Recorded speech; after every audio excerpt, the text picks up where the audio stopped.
हम इस वीडियो में सदिशों के सदिश गुणन यानी कि क्रॉस प्रोडक्ट ऑफ वेक्टर्स की बात करने वाले हैं।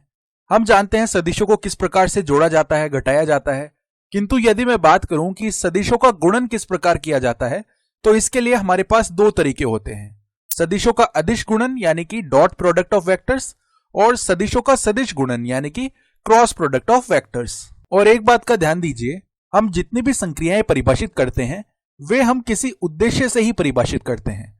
तो इसी प्रकार यहां पर सदिशों का सदिश गुणन भी एक उद्देश्य से ही परिभाषित किया जा रहा है। और सदिशों के सदिश गुणन के बारे में मैं आपको इतना सब इसलिए कह रहा हूं क्योंकि जब मैंने इसको पहली बार पढ़ा था तब मुझे यह थोड़ा सा असहज लगा था। तो चलिए, हमने काफी बात कर ली है, अब मैं आपको बता देता हूं कि सदिशों का सदिश गुणन आखिर होता क्या है। तो दो सदिशों का जो सदिश गुणनफल है इसे हम दर्शा सकते हैं ए वेक्टर और क्रॉस में बी वेक्टर यानी कि बी सदिश। तो ये जो क्रॉस संकेतन है यह वही गुणा का चिन्ह है जिसका प्रयोग हमने बीजगणित, दशमलव और कोष्टकों से पहले सीखा था। आप इस चिन्ह को x के रूप में बना सकते हैं। तो सदिश a तथा सदिश b का जो सदिश गुणन है वह देखिए किसके बराबर आएगा। और हो सकता है कि शुरुआत में आपको यह थोड़ा सा विचित्र लगे किंतु बाद में हम इसे अच्छे से समझ भी लेंगे। तो यह जो मान है यह देखिए सदिश a का जो परिमाण यानी कि मैग्नीट्यूड है गुणा में आ जाएगा सदिश b का जो परिमाण यानी कि मैग्नीट्यूड है और इसके गुणा में आ जाएगा साइन थीटा, जहां पर थीटा इन दोनों सदिशों के मध्य का कोण है या कह सकते हैं दोनों सदिशों के बीच जो सबसे छोटा कोण है। अब यहां से ध्यान रखने की एक बात यह है कि यह जो राशि है यह अदिश राशि यानी कि स्केलर क्वांटिटी नहीं होगी, तो इसकी एक दिशा भी होगी और उस दिशा को दर्शाने के लिए हम यहां पर एन कैप लिखते हैं। यह एन कैप एक इकाई सदिश यानी कि यूनिट वेक्टर है जो कि इसकी दिशा को बता रहा है। तो यहां पर एन के ऊपर कैप लिखकर यह इकाई सदिश हम एन कैप लिखते हैं जो कि इसकी दिशा को बताएगा। और इसके बारे में अब हम कुछ खास बातें करने वाले हैं। तो पहली बात तो यह है कि यह जो एन है ये इन दोनों ही सदिशों ए वेक्टर तथा बी वेक्टर के लंबवत यानी कि परपेंडिकुलर होगा।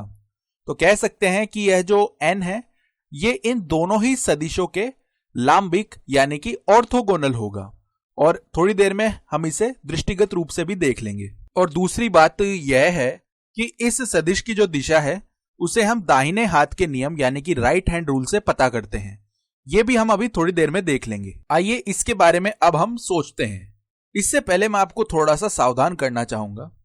मैं आपको यह बता दूं कि हम सदिश गुणन तभी कर सकते हैं जब हम तीन विमाओं यानी कि 3 डायमेंशंस की बात कर रहे हैं। अब ऐसा जरूर हो सकता है संभवतः आप अन्य किन्हीं विमाओं में इसके उपयोग को परिभाषित कर दें या आप ऐसा कोई तरीका बता दें जिससे कि हम सदिश गुणन को अन्य विमाओं में परिभाषित कर सकें, किंतु इसका जो वास्तविक उपयोग है वह तो 3 विमाओं में ही है क्योंकि हम त्रिविमीय दुनिया में ही तो रहते हैं। तो चलिए इसे देखते हैं और हम कुछ सदिश गुणनफल निकालते हैं।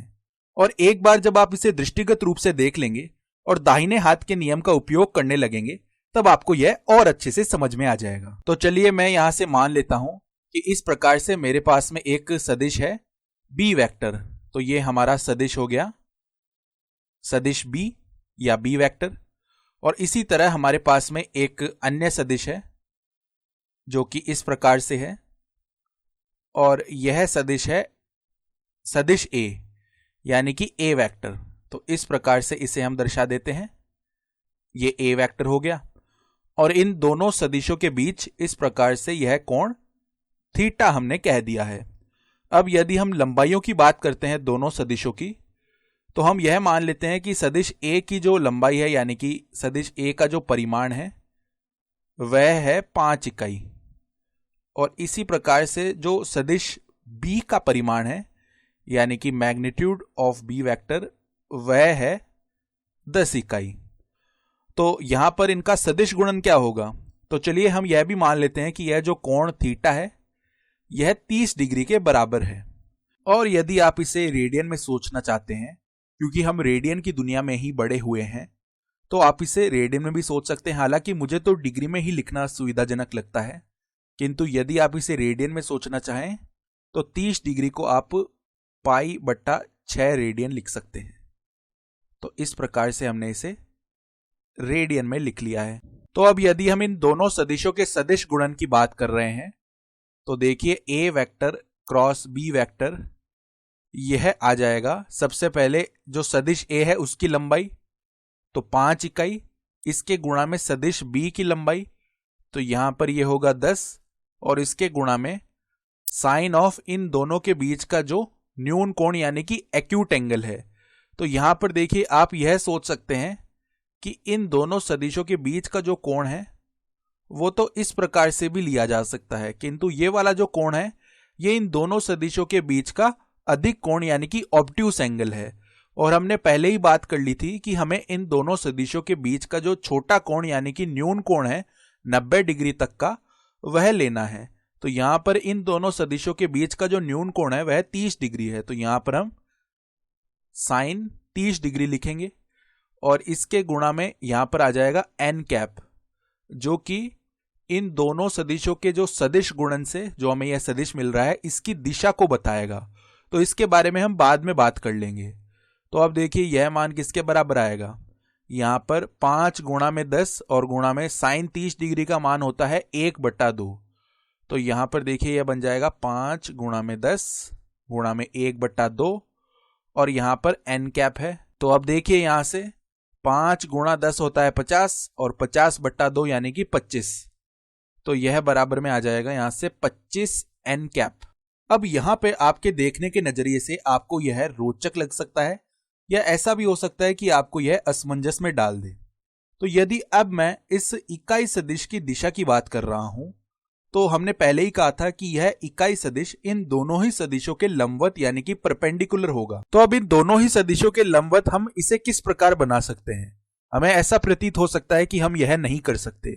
अब ऐसा हमें इसलिए लग रहा है क्योंकि हमने इन दोनों ही सदिशों ए वेक्टर तथा बी वेक्टर की बात 2 विमाओं में की है। किंतु यदि अब मैं एक तीसरी विमा की बात करता हूं जिसकी कल्पना आप कुछ ऐसे कर सकते हैं, वह विमा इस स्क्रीन के या तो एकदम बाहर की ओर निकलती हुई आ रही है या एकदम सीधी अंदर की ओर जा रही है। तो उससे हमें एक ऐसा सदिश मिल सकता है जो कि इस बिंदु पर या तो एकदम सीधा आपकी ओर बाहर की ओर निकलता हुआ आ रहा है और इन दोनों ही सदिशों के लंबवत है, या वह सदिश ऐसे हो सकता है जो कि इस स्क्रीन के एकदम ऐसे अंदर की ओर जा रहा है और इन दोनों ही सदिशों के लंबवत है। और यदि हम इसके लिए संकेतन की बात करते हैं तो इस प्रकार से हम एक वृत्त बना लेते हैं और वृत्त के अंदर यदि इस प्रकार से x है तो इसका अर्थ यह है कि हम इससे वह सदिश दर्शा सकते हैं जो कि स्क्रीन के तल के लंबवत अंदर की ओर जा रहा है। और यदि हम इस प्रकार से एक वृत्त बनाते हैं और इसके अंदर इस प्रकार से ये डॉट यानी कि बिंदु है तो इससे उस सदिश को दर्शाया जा सकता है जो कि स्क्रीन के तल के लंबवत बाहर की ओर निकलते हुए आ रहा है। अब ये संकेतन कहां से आते हैं इसे बताने के लिए हम यहां पर एक तीर यानी कि एरो बना सकते हैं जो कि एक सदिश को दर्शाता है। तो इस प्रकार का ये तीर है और इस तीर की जो ये नोक यानी कि यहां पर ये जो आगे की टिप है यदि हम इसको देखें तो ये वृत्ताकार है।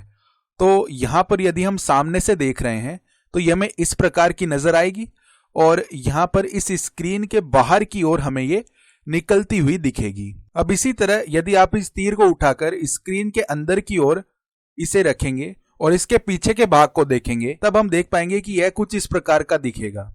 तो इसका अर्थ यह हुआ कि जो हमारा सदिश है वह इस स्क्रीन के तल के लंबवत अंदर की ओर है।